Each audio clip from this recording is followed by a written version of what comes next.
بہرحال عورتوں کا ایک حق ہے جو حضور نے بیان فرمایا اور قرآن مجید نے بیان کیا، عاشروہن بالمعروف، عورت کا اکرام ہو، بیٹی کی حیثیت سے بھی، بہن کی حیثیت سے بھی، بیوی کی حیثیت سے بھی، اور ماں کی حیثیت سے تو سمجھو کہ جنت جو ہے وہ ماں کے قدموں تلے، الجنت تحت اقدام الامہات،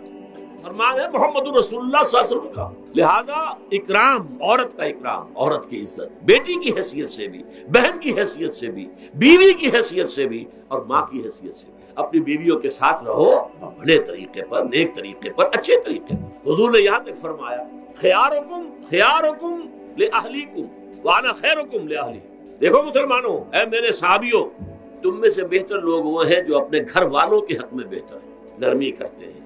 عورت کے بارے میں یہ بھی فرمایا، ایک مرتبہ سواری تیز دوڑا رہے تھے جو بھی اونٹ کو لے کے جانے والے تھے، جبکہ ہودج میں کچھ خواتین سوار تھیں۔ حضور نے فرمایا دیکھو نا، یہ نگینے ہیں جو سوار ہیں،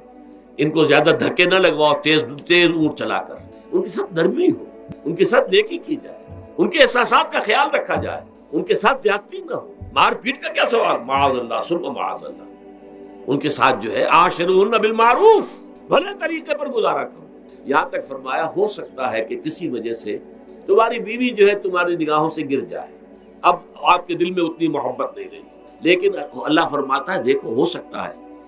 کہ اس میں کوئی پہلو ایسا ہو، تلاش کرو،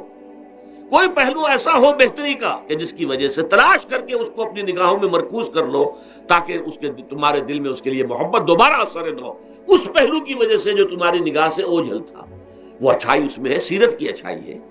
صورت بہت اچھی نہیں، اللہ نے سیرت اچھی دے دی ہے۔ جو کچھ دیا، جو اچھائی ہے، جو بھلائی ہے، اس کو تلاش کرو اور نگاہ کو وہاں پر جماؤ تاکہ تم ان کے ساتھ اچھا سلوک کر سکو۔